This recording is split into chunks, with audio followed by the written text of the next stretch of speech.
Amis de la mesure, bonjour. Il y a quelques temps, je vous ai présenté ce petit multimètre unité dans une vidéo.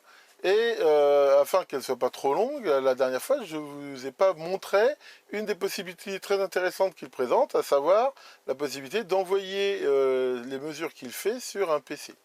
Donc je répare cette lacune aujourd'hui, il y a même des internautes qui me l'avaient demandé, et je vais vous présenter cette fonctionnalité.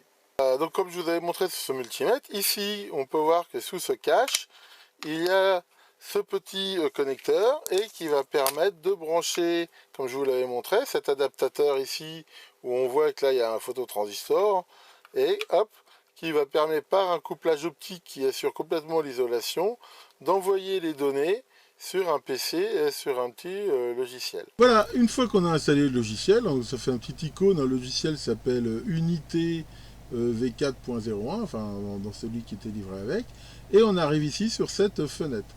Sur cette fenêtre, on voit que c'est extrêmement simple. On a ici la valeur affichée, sous forme de bar graphe.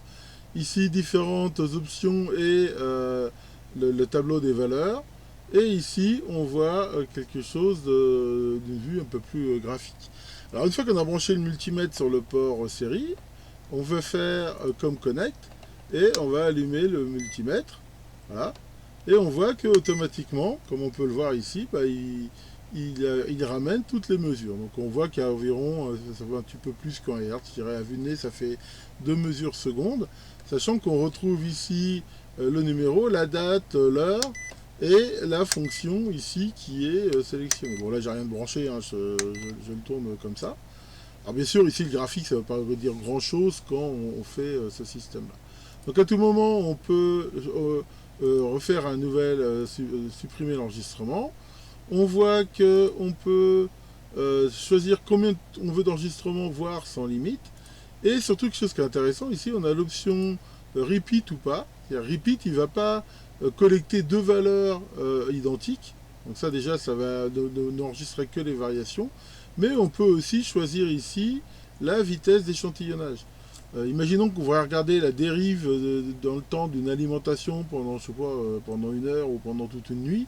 Bah, on va peut-être avoir trop de données. On peut dire qu'on va mesurer la tension, par exemple, que toutes les 10 secondes, 20 secondes ou choses comme ça. Donc, ici, voilà, là, on a ce système-là. Bon, là, je l'ai branché sur rien, donc c'est plutôt des parasites. Alors, une autre fonction ici qui est intéressante, c'est la fonction paceFile, où on peut définir deux limites, et on voit ici très visuellement si la valeur qui est mesurée est dans la limite ou pas. Donc ça, c'est aussi intéressant. Ça permet très visuellement, sans se poser de questions, si on fait des mesures, il suffit de regarder rouge-vert hein, pour voir si c'est bon. On a même ici la possibilité, on voit, de zoomer les différentes évolutions graphiques. Bon, ça, à la limite, ça évite si d'aller mettre ça dans Excel si on veut. Et voilà, hein, on voit que puis quand on coupe le multimètre, c'est comme ça. Et là, on peut donc lire ou écrire les valeurs. Donc voilà, comme on peut le voir, c'est quelque chose d'une extrême simplicité. Ici, on peut se déconnecter, sachant que, comme je vous l'avais dit dans la présentation du multimètre, il y a possibilité aussi d'acheter un câble USB, et dans ce cas-là, la connexion se fait par USB. Alors voyons maintenant un petit exemple pratique d'utilisation.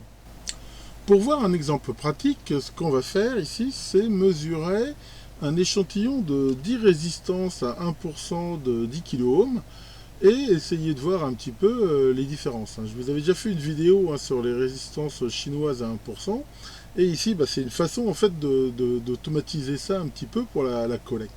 Donc ici qu'est-ce que j'ai fait? J'ai mis l'appareil sur le range 10 kΩ, ici j'ai réglé pour que ça ne répète pas les mesures identiques, et que ça les fasse toutes les 3 secondes. L'idée c'est d'avoir le moins de faux échantillons possible. Donc ici je vais mettre la première, insérer la résistance ici dans l'adaptateur pour la mesurer. Voilà, on voit qu'on a ici une mesure.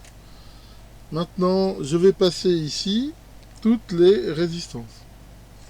Voilà, on voit qu'à chaque fois, j'ai la mesure, et comme il revient à 0, malheureusement, je vais avoir toujours cette mesure de 0, sachant que, on va voir tout à l'heure que je pourrais facilement les enlever. En même temps, à chaque fois, j'ai réglé le pass fail ici dans les limites de 1%, et si ça ne s'allume pas en vert, c'est que la résistance n'est pas bonne. Donc voilà, on va passer ici le lot de 10 résistances, une par une, ce qui va nous permettre après de faire des analyses. Jusqu'à présent, elles ont l'air de toutes passer, déjà c'est plutôt bon. Bon, comme on peut voir, c'est quand même beaucoup moins fastidieux que de les mesurer à la main et à chaque fois de noter sur un papier le résultat de la mesure. Ce que j'avais fait moi la dernière fois, là on voit que ça automatise quand même pas mal. J'ai passé ici mes 10 résistances et j'ai maintenant les valeurs ici dans le tableau. Alors ce que je vais faire maintenant, on va faire une analyse dans Excel. Donc pour ça, je clique ici sur enregistrer. Il me propose de faire un fichier Excel, donc on va l'appeler démo, et je l'enregistre. Voilà, maintenant ouvrons-le avec Excel. Voilà, j'ai ouvert le fichier dans Excel, et comme on peut le voir, on retrouve exactement dans Excel le tableau qu'on avait dans le petit logiciel. Donc là, par exemple, pour faire un peu de traitement, une des premières choses qu'on va pouvoir faire, c'est filtrer pour enlever ici les valeurs qui nous intéressent. Bon voilà, il va dire c'est de la manipulation d'Excel tout à fait normale. Donc voilà, ici j'enlève les valeurs nulles. Bon, j'ai pas fait gaffe quand j'ai fait la mesure. Ici, je pense que c'est plutôt une erreur de mesure. Ici, j'en ai une qui est en fail. Mais elle a une telle erreur qu'à mon avis, c'est plutôt que j'ai dû la mettre ou l'enlever un peu au mauvais moment. Donc on va dire que celle-là, on va l'enlever parce que je pense que c'est pas très bon. Voilà, et maintenant ici on a les valeurs. On veut les avoir de façon graphique, alors quelque chose qu'on peut très facilement faire, c'est faire ici la différence entre la valeur nominale de 10K et la valeur mesurée, et ici bien sûr après avoir mettre un graphique. Et voilà, donc ça par exemple, on voit que grâce après au fait de pouvoir le mettre dans Excel, bon, on a tous les outils d'analyse d'Excel qui sont phénoménaux. Et ici, de façon très très simple, je peux regarder sur mes 9 échantillons, et ben la dispersion, ça me donne une idée de la dispersion et de l'écart maximum. Donc voilà, hein, grâce à ce petit exemple, hein, vous voyez que le fait qu'il y a de pouvoir brancher un multimètre sur un PC, c'est pas simplement un gadget. Dans certains cas, ça peut faire gagner beaucoup beaucoup de temps et ça peut offrir des possibilités d'analyse qui sont très importantes. Alors après ça, j'ai voulu faire un petit peu de rétro-engineering pour regarder, je suis curieux moi, qu'est-ce qui transitait dans le câble série? Est-ce que c'était directement du texte ou est-ce que c'était si on voulait faire son propre logiciel? Alors pour faire ça, j'ai fait quoi? Ici, on voit que c'est pas tellement démontable. C'est collé, donc j'ai pas voulu le casser. J'ai ouvert ici la prise. À l'intérieur, il n'y a que des fils branchés. Enfin, en repérant un petit peu les différents fils, je me suis aperçu que il y a bien sûr la broche RX du PC qui est branchée, ce qui est normal vu qu'elle va recevoir ici les signaux.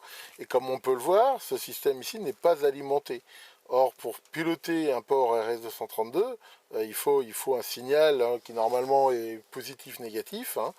Et comment ils ont fait ça? Ils ont fait une astuce qui est très connue, c'est qu'ils ont été repiquer l'attention sur les deux signaux qu'ils ne connaissent pas.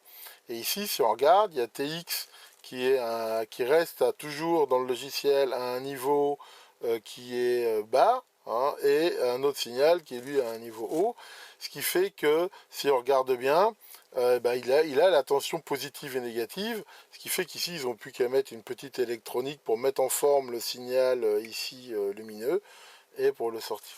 Alors c'est pour ça que par contre, si vous branchez ce câble là directement sur un moniteur, c'est pas dit qu'il fonctionne, parce que si vous mettez ça juste sur un programme terminal, c'est pas dit qu'il positionne les broches de façon correcte pour avoir l'alimentation. Donc ça, je l'ai vu, bien sûr, quand j'ai ouvert la prise, hein, j'ai mis une sonde d'oscillo pour regarder un peu ce qui se passait.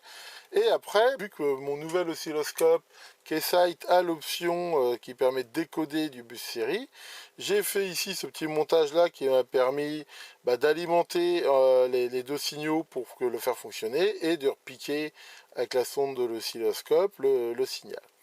Et voilà ce que j'ai pu en voir. Voilà ce que donne le signal sur l'oscilloscope. Donc comme on peut voir ici, on voit les valeurs décodées.